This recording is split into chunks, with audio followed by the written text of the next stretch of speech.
வணக்கம் நேர்களே, நான் உங்கள் ஆஸ்ட்ரோ பூர்ணா. இன்னைக்கு நாம பார்க்கக்கூடிய சிறப்பு பதிவு செவ்வாயினுடைய பெயர்ச்சி. மாத கிரகங்களாகப்பட்ட ஒவ்வொரு கிரகங்களின் பெயர்ச்சியை பத்தி தான் நம்ம பார்த்துட்டு இருக்கிறோம். அதனுடைய வரிசையில இன்னைக்கு நாம பார்க்கக்கூடிய பெயர்ச்சி செவ்வாயினுடைய பெயர்ச்சி. இந்த செவ்வாய் பெயர்ச்சி அப்படின்றது 45 நாட்களுக்கு ஒரு முறை நிகழக்கூடிய ஒரு பெயர்ச்சியாக இருக்கும்.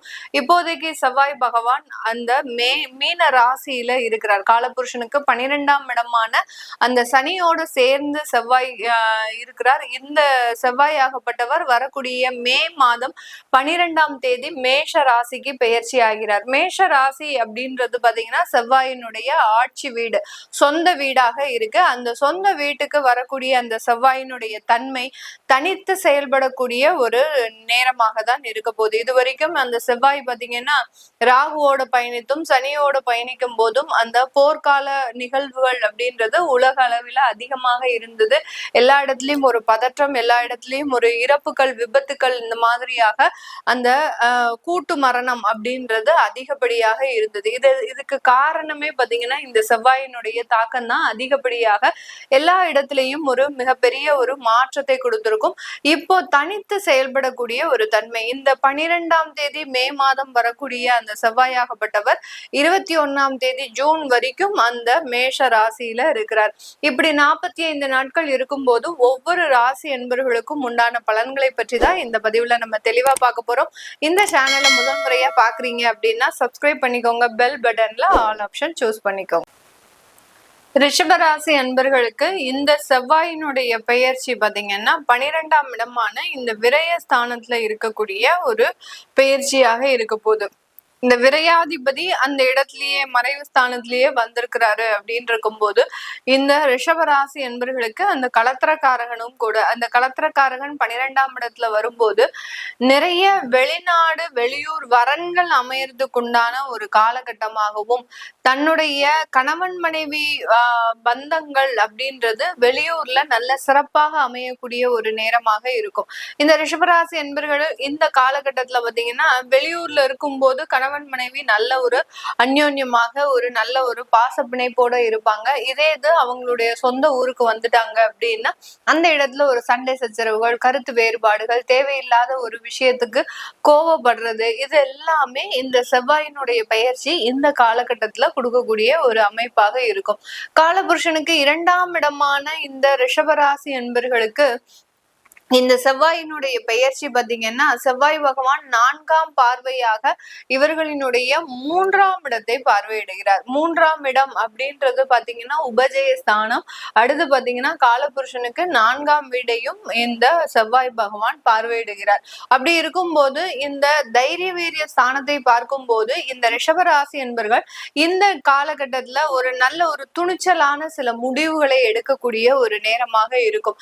சில இடத்துல இந்த வேலைகள் எல்லாம் நம்மளால செய்யவே முடியாது அப்படின்னு நினைத்த இந்த ரிஷபராசி என்பர்கள் ஒரு துணிவோடு ஒரு தன்னம்பிக்கையோடு சில முடிவுகளை எடுத்து அதை சாதிக்கக்கூடிய ஒரு நாட்களாக தான் இந்த 45 நாட்கள் இந்த ரிஷபராசி என்பர்களுக்கு இருக்கும். இந்த முடிவுகள்லாம் எந்தெந்த மாதிரியான இடத்துல இந்த ஒரு முயற்சிகள் இருக்கும் அப்படின்னு கேட்டீங்கன்னா, ஒரு தொழில் செய்யணும்னு ஆசைப்படக்கூடிய இந்த ரிஷபராசி என்பர்கள், அடுத்து பாத்தீங்கன்னா தன்னுடைய வேலையை மாற்றம் செய்யணும்னு ஆசைப்படக்கூடிய சில ரிஷபராசி என்பர்கள், இவர்களுக்கு எல்லோருக்குமே இந்த காலகட்டம் ஒரு துணிச்சலான ஒரு முடிவை எடுக்கக்கூடிய ஒரு நேரமாக இருக்கும். இந்த இடத்துல பாத்தீங்கன்னா உறவுகளும் குடும்ப உறுப்பினர்களும் பாத்தீங்கன்னா இது நாள் வரைக்கும் இவர்களுக்கு தடையாக இருந்திருப்பாங்க. நீங்க இந்த வேலையை விட்டு போக வேண்டாம், நீங்க இந்த தொழில் செய்ய வேண்டாம், நீங்க இந்த மாதிரியாக இதை செஞ்சீங்கன்னா மாட்டிப்பீங்க அப்படின்ற மாதிரியாக அந்த உறவுகள் இவர்களுக்கு ஏதாவது ஒரு தடையை கொடுத்துக்கிட்டே இருப்பாங்க. அந்த இடத்துல இந்த ரிஷபராசி என்பர்கள் மன சஞ்சலத்துக்கு ஆளாகி அந்த முடிவுகளை எடுக்க முடியாமல் ஒரு தடுமாற்றம் அடையக்கூடிய ஒரு காலங்களாக இருக்கும். இந்த நேரத்துல இந்த ரிஷபராசி என்பர்களுக்கு அது ஒரு நல்ல ஒரு மாற்றத்தையும் அந்த முடிவுகளை தன்னம்பிக்கையோடு ஒரு துணிச்சலான என்னுடைய ரிஸ்க் நான் எடுக்கிறேன் அப்படின்ற மாதிரியாக ஒரு துணிச்சலோடு எடுக்கக்கூடிய ஒரு தைரியத்தை இந்த செவ்வாயினுடைய பெயர்ச்சி இந்த ரிஷபராசி என்பவர்களுக்கு கொடுக்க போது. வெளிநாட்டு வேலை வாய்ப்புகள்லாம் பாத்தீங்கன்னா அதிக அளவுல இந்த 45 நாட்கள் இந்த மே மாதத்துல இருந்து ஜூன் மாதம் வரைக்கும் நிறைய ரிஷபராசி என்பவர்களுக்கு கிடைக்கும். அதுவும் போக இப்பதான் வெளியில வேலைக்கு வர்றாங்க, கல்லூரி வாழ்க்கை முடித்து வேலைக்கு வர்றாங்க அப்படின்றவங்களுக்கு இம்மிடியட்டா அவங்களுக்கு வேலை வாய்ப்பு எல்லாம் கிடைக்கிறதுக்கு உண்டான ஒரு நேரம், அதுவும் கேம்பஸ் இன்டர்வியூலயே எல்லாமே சக்சஸ் ஆகக்கூடிய ஒரு அமைப்பு அப்படின்றது இந்த ரிஷபராசி என்பர்களுக்கு முழுமையாக கிடைக்கக்கூடிய ஒரு காலகட்டமாக தான் இருக்க போகுது. இந்த நேரத்துல அந்த செவ்வாயினுடைய பார்வை பாத்தீங்கன்னா உங்களுடைய ராசிக்கு 6ஆம் இடத்துல விழுது, அடுத்து 7ஆம் இடத்துல விழுது. 6ஆம் இடத்துல 7ஆம் பார்வையாகவும் 7ஆம் இடத்துல 8ஆம் பார்வையாகவும் தான் அந்த செவ்வாய் பகவான் பார்வையிடுகிறார். இதனால இந்த ரிஷபராசி என்பர்களுக்கு தன்னுடைய கடன் அமைப்புகளை முழுமையாக தீர்க்கக்கூடிய ஒரு நேரம்.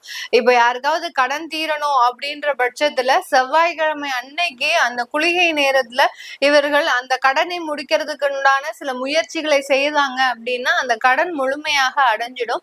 அந்த செவ்வாயே இவர்களினுடைய 6ஆம் வீட்டை பார்க்கறதுனால இந்த 45 நாட்கள்ல உங்களுக்கு கண்டிப்பாக அந்த கடன் முடியறதுக்கு உண்டான ஒரு அமைப்பு அப்படின்றது கண்டிப்பாக இருக்கும். ஆனாலும் ஒரு சின்ன கடன் அப்படின்றது உங்களுடைய திசாபுத்திகளின் அடிப்படையில் அந்த செவ்வாய் பகவான் உங்களுக்கு கொடுக்காம போகவே மாட்டார். ஏன்னா 6ஆம் இடம்ன்றது ருணரோக சத்துரஸ்தானம். ஒன்னா கடனை கொடுக்கணும், வியாதியை கொடுக்கணும், இல்ல எதிரிய கொடுக்கணும். இந்த மாதிரியான ஒரு ஸ்தானத்தை பார்க்கறதுனால இந்த ரிஷபராசி என்பவர்களுக்கு ஒரு சின்னதாக ஒரு டாப் அப் லோனோ இல்ல ஒரு பர்சனல் லோனோ வச்சுக்கிறது நல்லது. முழுமையான கடனை அடைக்கணும் அப்படின்ற மாதிரியாக ஆசைப்படாமல் ஒரு நல்ல ஒரு விதமாக ஒரு சுப நிகழ்ச்சிகளுக்கு ஒரு ஹோம் லோன் போட்டு வைக்கிறது, அடுத்து பாத்தீங்கன்னா ஒரு ஜொல் லோன் போட்டுக்கிறது, இந்த மாதிரியாக எல்லாம் வச்சுக்கிட்டீங்க அப்படின்னா ஒரு உடல்நிலை பாதிப்புகள்ல இருந்து முழுமையாக தப்பிக்கிறதுக்கு வாய்ப்புகள் இந்த ரிஷபராசி என்பர்களுக்கு இருக்கு. இந்த காலகட்டம் பாத்தீங்கன்னா அந்த செவ்வாயினுடைய பார்வை, செவ்வாயினுடைய பயிற்சி எல்லாமே சேர்ந்து இந்த ரிஷபராசி என்பர்களுக்கு தன்னுடைய உடல் நலன்ல சின்னதான ஒரு மாற்றத்தை கொடுக்கும். இப்போ பெண்களுக்கு பாத்தீங்கன்னா ஹார்மோன் சம்பந்தப்பட்ட பிரச்சனைகளை கொடுக்கும், அடுத்து கர்ப்பப்பை சார்ந்த சில தொந்தரவுகளை கொடுக்கும், அடுத்து பாத்தீங்கன்னா மெனோபா சம்பந்தப்பட்ட சில தொந்தரவுகளை எல்லாம் இந்த 45 நாட்களுக்கு பெண்களுக்கு அதிகப்படியான ஒரு பிரச்சனைகளை கொடுக்கக்கூடிய ஒரு நேரமாக இருக்கு.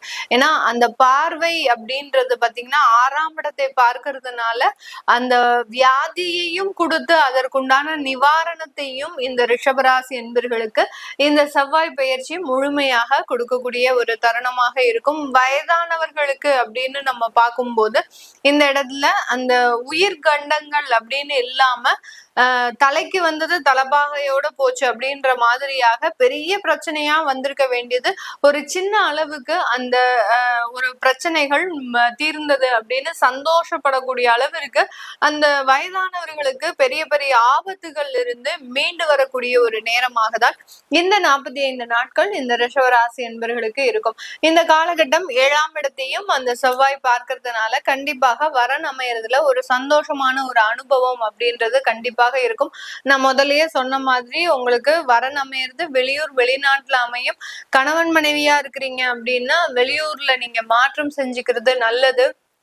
வெளியூர் மாற்றம் செய்யும் போது அந்த குடும்ப உறுப்பினர்களின் தொந்தரவுகள் அப்படின்றது இருக்காது. ஏன்னா 2ஆம் இடத்துல அஷ்டமாதிபதி 2ஆம் இடத்துல குரு பகவான் இருக்கிறதுனால இந்த ரிஷபராசி என்பர்களுக்கு இவர்களுக்கு மிகப்பெரிய எதிரிகளே பாத்தீங்கன்னா இவர்களினுடைய குடும்ப உறவுகள் தான். அந்த குடும்ப உறவுகள்னால நிறைய சண்டை சச்சரவுகள், தேவையில்லாத ஒரு மனஸ்தாபங்கள் இது எல்லாமே இருந்துட்டு இருக்கும். இதை ஒரு இடமாற்றத்தின் மூலமாக இந்த ரிஷபராசி என்பர்கள் இந்த காலகட்டத்துல சரி செய்வதற்குண்டான ஒரு நேரமாக இருக்க போது.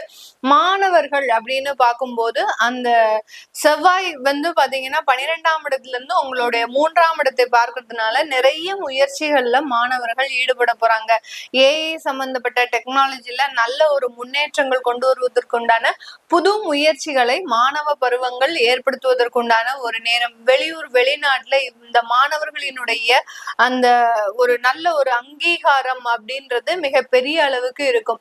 இந்த இந்தியால பிறந்த மாணவர்கள், இந்த ஊர்ல பிறந்த மாணவர்கள் இவர்கள் நல்லா இந்த இடத்துல சாதிச்சிட்டு இருக்கிறாங்க, ஒரு என்ன சொல்றது ஒரு குரூப்பா சேர்ந்து சில விஷயங்கள் எல்லாம் கண்டுபிடிக்கிறதுக்கு உண்டான ஒரு நேரமாக தான் இந்த ரிஷபராசி அன்பர்களுக்கு இருக்க போகுது. அதனால இந்த ரிஷபராசி அன்பர்கள் மாணவர்கள் இந்த இடத்துல நிறைய சாதனைகளை புரிவதற்குண்டான ஒரு நேரமாகும். 6ஆம் இடம் அப்படின்றது பாத்தீங்கன்னா எதிரிகளையும் வெல்லக்கூடிய ஒரு ஸ்தானம்.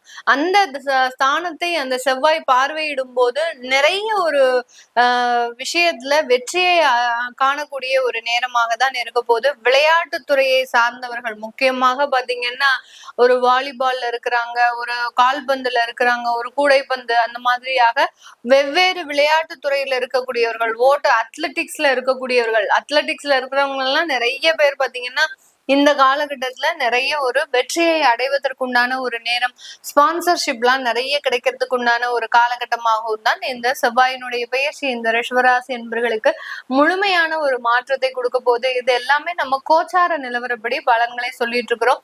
இந்த ரிஷபராசி என்பர்களுக்கு இப்போ பொதுவாக பாத்தீங்கன்னா இவர்களுக்கு அந்த சனி திசை, புதன் திசை, இந்த மாதிரியாக குரு சனி புதன் இந்த மாதிரியான 3 திசா புத்திகளினுடைய அமைப்பு அப்படின்றது இருக்கும்.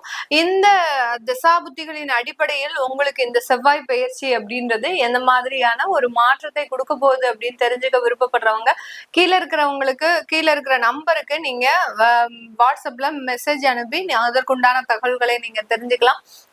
உங்களுடைய குழந்தைகளுக்கு ஜாதகம் எழுதணும், நியூமராலஜி படி பெயர் வைக்கணும்னு நினைக்கிறவங்களும் கீழே இருக்கிற நம்பருக்கு வாட்ஸ்அப்ல மெசேஜ் அனுப்புங்க. அதற்குண்டான விவரங்கள் தெரிய வரும். உங்களிடமிருந்து விடைபெறுவது உங்கள் ஆஸ்ட்ரோ பூர்ணா. நன்றி, வணக்கம்.